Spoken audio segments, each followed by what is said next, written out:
जय माता दी। अगर मैं आपको कुछ रियल जानकारी शेयर करूंगा, सुना था कि माता का जब बुलावा आता है तभी हम जाते हैं। सोचा था कि मैं जाऊंगा, पिछले साल नहीं बना प्लान।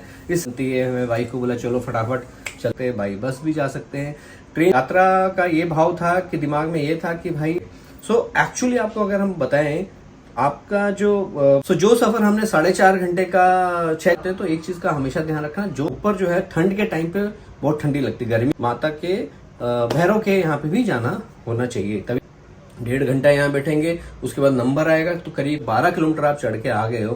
तो बस अति आनंद आया, हमको बहुत मजा लगा। चलने के लिए 2 रास्ते हैं, या तो आप जिस रास्ते से उसी रास्ते से आप, नॉट ए इजी चढ़ाई, नीचे उतर के फिर वो दूसरा नया रास्ता पे चढ़ाई, उतराई में हमें तकलीफ नहीं हुई। जय माता दी। अगर आप चैनल पे पहली बार हैं तो चैनल को लाइक शेयर सब्सक्राइब जरूर कर लें, और अगर आप चैनल पे वीडियो पहले से देखते आ रहे हैं लेकिन चैनल को लाइक शेयर सब्सक्राइब नहीं किया तो वो भी जरूर कर लें। तो आज का जो वीडियो है ये मेरी जो वैष्णो देवी माता की जो हमने यात्रा करी है उसका एक लास्ट वीडियो है, जिसमें मैं आपको कुछ रियल जानकारी शेयर करूंगा, जो मेरा खुद का रियल एक्सपीरियंस रहा है वो आपके साथ शेयर करने वाला हूँ। हालांकि आप वीडियोस में देखेंगे या यूट्यूब में देखेंगे तो आपको कई जानकारियां मिल जाती हैं, लेकिन जो एक्चुअल जो हमने एक्सपीरियंस किया है वो मैं चाहता हूँ कि आपके साथ शेयर करूँ। जो यात्रा है ना, कई बार हमने ऐसे ही सुना था कि माता का जब बुलावा आता है तभी हम जाते हैं, तो वही हमारे साथ भी एक्चुअली घटित हुआ। क्योंकि मैं इतने सालों से माता का भक्त होने के बावजूद भी मैं माता के दरबार नहीं जा पाया। लेकिन इस साल मैंने सोचा था कि मैं जाऊं, इस साल नहीं पिछले साल इनफैक्ट सोचा था कि मैं जाऊंगा, पिछले साल नहीं बना प्लान। इस साल भी मैंने सोचा था जाऊंगा, शुरुआत में सोचा कि शुरुआत में चले जाएंगे, लेकिन वो भी प्लान नहीं बन पा रहा था। और फिर मैंने सोचा 3-4 महीने बाद जाएंगे। तो सडनली एक कॉल आता है, वो भी शुक्रवार की रात को शाम के टाइम पे, कि आपको दिल्ली आना है। और उसके बाद जो झटाझट प्लान बनता है, टिकट बनती है। मैं भाई को बोला चलो फटाफट चलते हैं हम माता के दरबार, क्योंकि मेरी एक मीटिंग थी, मीटिंग करके हमको वहाँ चल जाना। तो ऐसे हमारा बना प्लान। तो हालांकि हम मुंबई में हैं तो मुंबई से हमको फ्लाइट करके जाना पड़ा, लेकिन अगर आप दिल्ली से माता वैष्णो देवी की यात्रा करते हैं तो वहाँ पे कई ऑप्शंस आपको मिल जाते हैं। आप बाई रोड भी जा सकते हैं, बाई कार भी जा सकते हैं, बाई बस भी जा सकते हैं। ट्रेन की बहुत अच्छी सुविधाएं हैं, रात को भी ट्रेन चलती है, दिन में भी वंदे भारत चलती है, सुबह भी वंदे भारत चलती है, जो डायरेक्ट कटरा भी जाती हैं, कई ट्रेन से जम्मू जाती हैं, कई उधमपुर जाती है। तो उस दौरान आप कहीं ना कहीं रुक सकते हो। तो हमने भी शनिवार रात को ट्रेन ली थी जो उधमपुर तक थी, लेकिन हम लोग उतर गए थे जम्मू तवी में। वहाँ से फिर हम एक गेस्ट हाउस में गए, जहाँ हमारे कलीग मतलब मेरे छोटे भाई ने एक बंदोबस्त करा दिया था, तो हम लोग वहाँ चले गए। वहाँ से हम लोग निकले कटरा के लिए, और हम करीब कटरा पहुँचे थे करीब 11:30-12 बजे, और 1:15 बजे के आसपास हम लोगों ने एग्जैक्टली 1:30 बजे मैं बोलूँगा यात्रा हमने शुरू कर दी। और यात्रा का ये भाव था कि दिमाग में ये था कि भाई मतलब 14 किलोमीटर की यात्रा है, कैसे करेंगे, क्या करेंगे। लेकिन सुना भी था लोगों से कि आधी यात्रा थोड़ी कठिन है और उसके आगे यात्रा थोड़ी आसान हो जाती है। तो हमने कहा चलिए, यही दिमाग में करते हुए हमने धीरे धीरे अपनी यात्रा शुरू करी।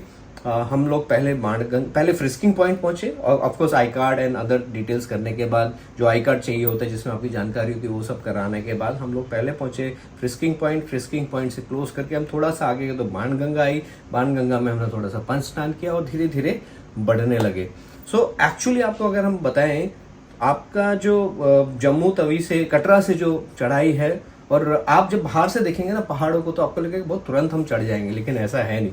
तो जब हमने चढ़ाई स्टार्ट करी तो 6 किलोमीटर का जो जर्नी है वो है अर्धकुमारी तक की।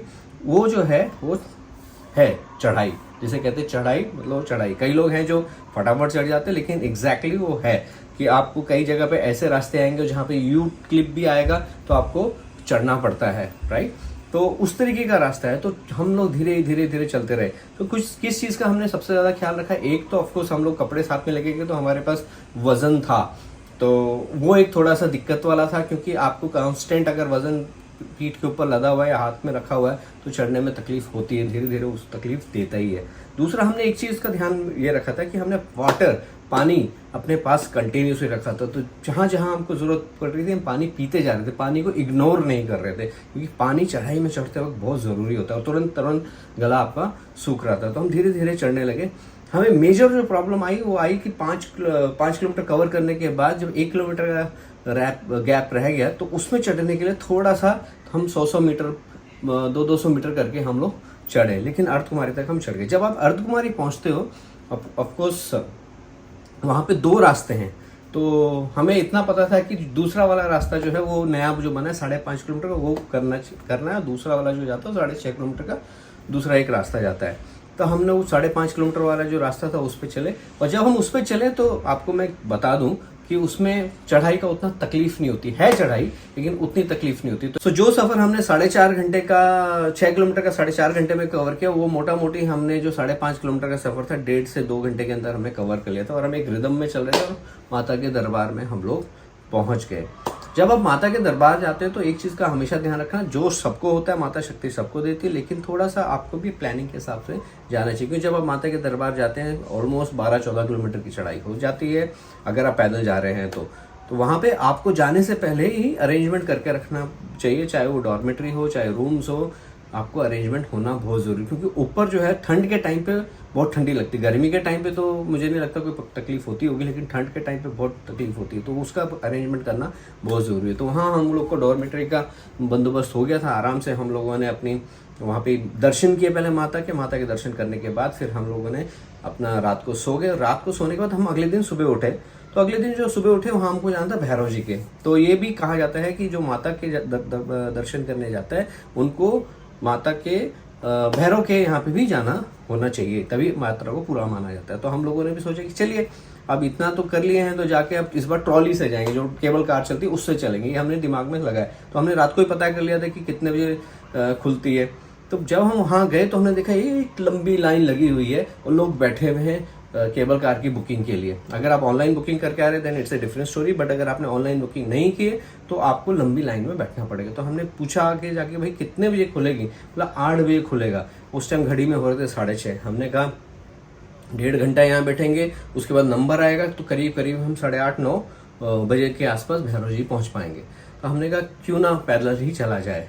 तो दोस्तों यहाँ मैं आपको बता देता हूँ कि भैरव जी की जो चढ़ाई है वो एकदम सीधी चढ़ाई है, वो एकदम जिग जैग करके ऐसे है, एकदम सीधी चढ़ाई और करीब करीब 2.5 से 3 किलोमीटर की चढ़ाई है। तो हमने सोचा कि अब जब 12 किलोमीटर आप चढ़ के आ गए हो तो 3 किलोमीटर चढ़ने में कोई तकलीफ नहीं। तो हमने धीरे धीरे, और हमने ऐसी ट्रिक अपनाई कि एक जिग पे आते यहाँ रुकते 2 सेकंड, फिर यहाँ से फिर ऐसे जाते फिर यहाँ रुकते, ऐसे करके हम रुक रुक के चले गए। और करीब करीब नॉर्मल टाइम टर्म्स में 45 मिनट में लोग यात्रा 3 किलोमीटर की पूरी कर लेते, जो लोग लोकल है वहाँ पे आधे घंटे 45 मिनट में, हमने करीब करीब 1 घंटे में भैरव जी के दर्शन किए। तो भैरव जी के जब दर्शन किए हमने तो ऑफकोर्स अति आनंद आया, हमको बहुत मजा लगा। वहां से निकलने के बाद भैरव जी के दर्शन में ज्यादा समय नहीं लगा, क्योंकि जब तक हम पहुंचे ट्रॉली हमारे बाद स्टार्ट हुई, हम लोग ने दर्शन वगैरह 8 बजे कर लिए और हम वहां से निकलने लगे। अब निकलने के लिए 2 रास्ते हैं, या तो आप जिस रास्ते से है उसी रास्ते से आप नीचे जाइए, या फिर वो रास्ता पकड़े जो दूसरा भैरव जी से आगे कटरा के लिए जाता है। तो अगर आप नीचे उसी रास्ते से जाएंगे जिस रास्ते से है, वो 2.5 किलोमीटर वापस आपको नीचे जाना पड़ेगा, एंड देन फिर आपको 14 किलोमीटर की उतराई करनी पड़ेगी। यहाँ पे क्या था कि ऑलरेडी आप नीचे जा रहे हो, सीधे आप वही सेम 12-14 किलोमीटर का आपका डिफरेंस पड़ता है। तो हमने वही रास्ता चुना, लेकिन हमें ये नहीं पता था कि वो रास्ता चुनने से हमें थोड़ी तकलीफ बढ़ेगी। क्यों? क्योंकि ये है दूसरा रास्ता, जो मैंने आपको बताया कि अर्थ कुमारी से जाने के लिए एक दूसरा रास्ता था, ये वो है दूसरा रास्ता।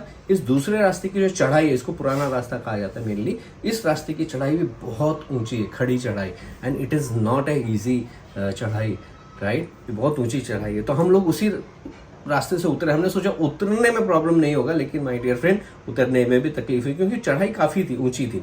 तो ऊंचाई से आपको नीचे आना पड़ रहा था, फिर घूम थे। तो ये सब करके एक चीज हमें आइडिया लगा कि नहीं, अगर आपको माता के दर्शन करना जा रहे हैं तो दूसरा 5.5 किलोमीटर वाला रास्ता चुन कीजिए, और चाहे तो आप 2.5 किलोमीटर वाला नीचे उतर के फिर वो दूसरा नया रास्ता चूज के, या फिर सीधे भैरव जी से ही सीधा आप रास्ता चूज कर सकते हैं। टाइम लगेगा, पेन होना स्वाभाविक है, तो वो होना जरूरी है। अच्छा, अगर आपको अर्धकुमारी के भी दर्शन करने हैं तो उसके लिए आपको क्या करना है कि आपको जाते समय ही, चढ़ाई करते समय ही पर्ची ले लेनी, क्योंकि अर्धकुमारी में जो नंबर है ना, करीब करीब 16, 17, 18 घंटे बाद आता है। तो जब तक आप माता के दर्शन करके वापस आ रहे होंगे तब तक आपका नंबर लग जाएगा, जो कि हमने नहीं लिया था। और जब हम आए तो हमने लिया तो हमको अगले दिन का नंबर दिखाया, जो हम नहीं ले सकते थे। तो हम लोग वहां से निकल गए, और धीरे धीरे जब हम अर्धकुमारी से जब नीचे निकले तो वहां पे चढ़ाई उतराई में हमें तकलीफ नहीं हुई जितनी तकलीफ हमको भैरव से अर्धकुमारी तक आने में हुई। सो कुल मिला के जब हम नीचे आए, हमने अपना आई कार्ड वगैरह सबमिट किया, और सबमिट करने के बाद हमने कटरा गए। कटरा में अपना थोड़ा बहुत प्रसाद वगैरह लिया, प्रसाद लेके फिर जम्मू गए। जम्मू में हमें रेस्ट किया। अगले दिन सुबह हम लोगों ने वंदे भारत पकड़ी, जो कि सुबह 6 बजे कटरा से चलती है और 7:15 बजे जम्मू तवी से चलती है। तो हम उसमें बैठ के आए और 2 बजे एग्जैक्टली न्यू दिल्ली उसने हमें पहुंचा दिया। बहुत ही ज़बरदस्त ट्रेन है। और कुल मिला के अगर मैं आपको बोलूँगा, मेरा हम लोगों का ओवरऑल एक्सपीरियंस जो रहा माता रानी का, वो ज़बरदस्त रहा। तो कुछ बातें जो मैंने आपके शेयर की हैं, अगर आप जा रहे हैं माता के यहाँ तो ज़रूर जाइएगा, इन पे गौर कर सकते हैं। और अदरवाइज वो आपकी इच्छा है कि आप कौन सा रूट और कौन से रास्ते से और कैसे आप जाना चाहते हैं। तो इस ब्लॉग को करते हैं यहीं ख़त्म। जय माता दी।